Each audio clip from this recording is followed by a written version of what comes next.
Somos integrantes del Grupo Semilla de San Andrés Autla. Y tenemos una pequeña biofábrica donde estamos produciendo insumos para trabajar en la agroecología, trabajando la producción de amaranto y algunos otros granos y semillas.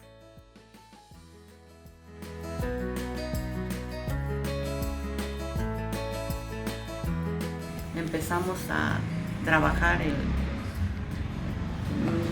más que trabajar, a aprender, porque tuvimos un maestro de la misión cultural que fue el que nos invitó, nos integró, aparte de alguien que trabajaba en Puente a la Salud, y entre los dos nos estuvieron enseñando.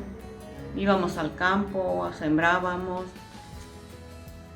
amaranto. Desde un principio empezamos a sembrar. De mi familia somos 5. Y sí, a veces sí me lamento mucho el no haberlo,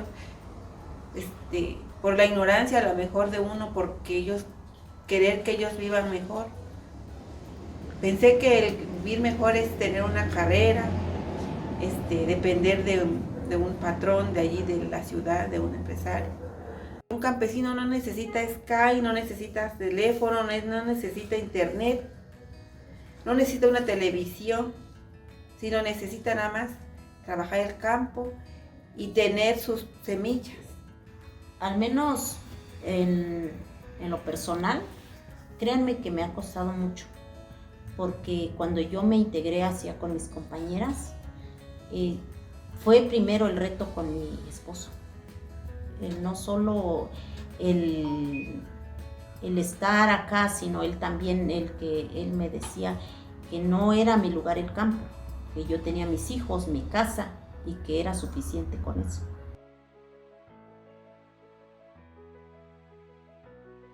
Posteriormente también nos enseñaron a realizar los abonos. El abono tipo bokashi, que es sólido. El microorganismo de montaña, microorganismos activados de montaña. También el microorganismo de montaña que íbamos a traer al campo, al cerro, y prepararlo para tener la base que se le pone al microorganismo activado.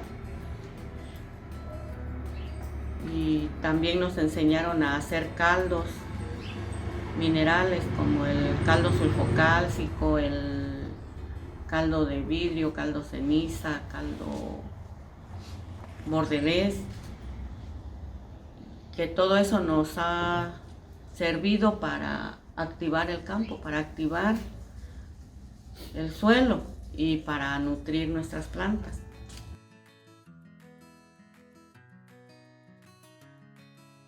Ha sido muy difícil porque desde ir a pedir un riego, los hombres nos ven así como que, bueno, pues si quieren la igualdad de género, pues entonces órale.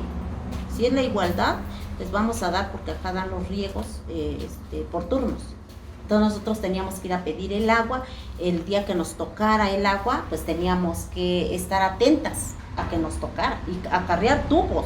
Son tubos de cobre muy largos. A veces nos acarreábamos 30, 40 tubos en el hombro. 2 compañeros, una punta de otra, y decían, no, pues si son mujeres, ahora sí que si son, quieren ser campesinas, pues así es el campesino. Y lo teníamos que hacer. Y si nos daban el agua en la noche, también lo teníamos que hacer. Estar regando, créanme, una vez yo venía a las 3 de la mañana mojadita, porque me sumí, me fui a dar un sentón entre el agua. Yo venía escurriendo de agua y todavía titiriteando porque hacía un friazo y todavía mojada. Pero pues éramos mujeres y teníamos que hacerlo. Fue la primera experiencia que tuve en el campo, en un riego. Y yo decía, ay Dios mío, yo no sé si reírme o llorar porque era tremendo.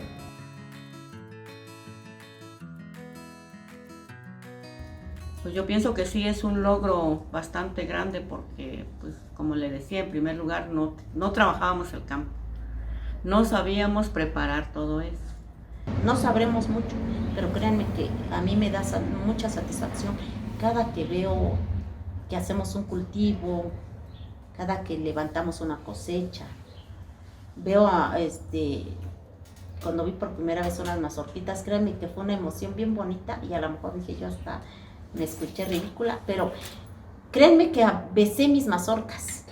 Le dije, qué preciosa es la naturaleza y qué preciosa es la vida.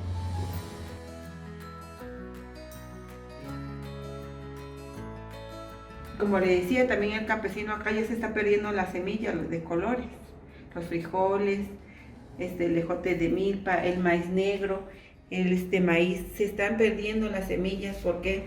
Porque el campesino dice, voy a sembrar maíz blanco, porque es lo que se vende. De la mano con Puente y la agroecología.